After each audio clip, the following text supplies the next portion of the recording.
Hello friends, welcome to Tridevi cooking channel.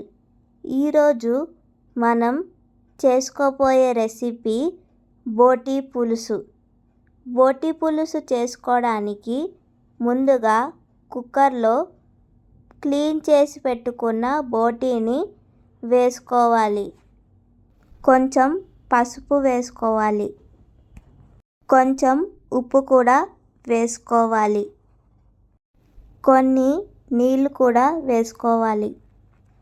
బాగా కలుపుకొని cooker మూత పెట్టి 5 విజిల్స్ రావాలి. ప్యాన్లో 3 గరిటెల నూనె వేసుకోవాలి. నూనె బాగా కాగాక అందులో సన్నగా తరిగిన ఉల్లిపాయ ముక్కలు వేసుకోవాలి. ఉల్లిపాయలు త్వరగా వేగడానికి కొద్దిగా ఉప్పు వేసుకోవాలి. ఉల్లిపాయలు గోల్డెన్ బ్రౌన్ కలర్లోకి వచ్చే వరకు ఫ్రై చేసుకోవాలి. పచ్చిమిర్చి ముక్కలను వేసుకోవాలి. పచ్చిమిర్చి ముక్కలు కొద్దిగా ఫ్రై అయ్యాక తరిగి పెట్టుకున్న టమాటీ ముక్కలు వేసుకోవాలి.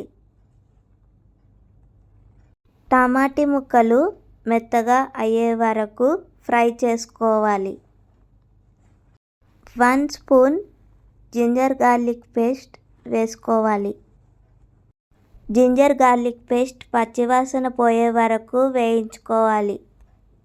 1/2 స్పూన్ పసుపు వేసుకోవాలి. ఇప్పుడు 2 స్పూన్స్ కారం వేసుకోవాలి.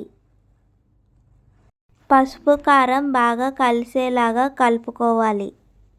1 స్పూన్ ధనియా పౌడర్ వేసుకోవాలి. 1/2 స్పూన్ గరం మసాలా పౌడర్ వేసుకోవాలి. 1 స్పూన్ జీలకర్ర పౌడర్ వేసుకోవాలి. అన్ని మసాలాలు బాగా కలిసేలాగా కలుపుకోవాలి. కొద్దిగా కొత్తిమీర, పుదీనా ఆకులు వేసుకోవాలి.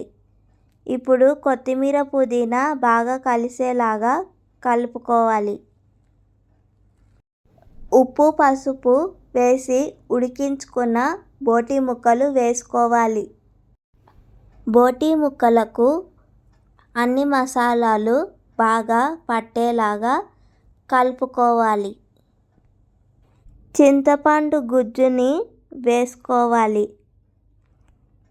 చింతపండు నీళ్ళు బోటి ముక్కలకు బాగా పట్టేలాగా కలుపుకోవాలి.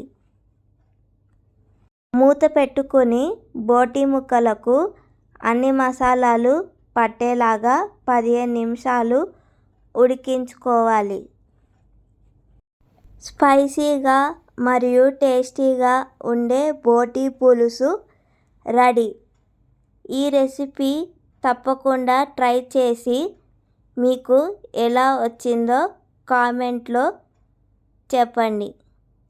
మీకు ఈ వీడియో కనుక నచ్చితే లైక్ చేయండి, షేర్ చేయండి, కామెంట్ చేయండి మరియు సబ్స్క్రైబ్ చేసుకోండి.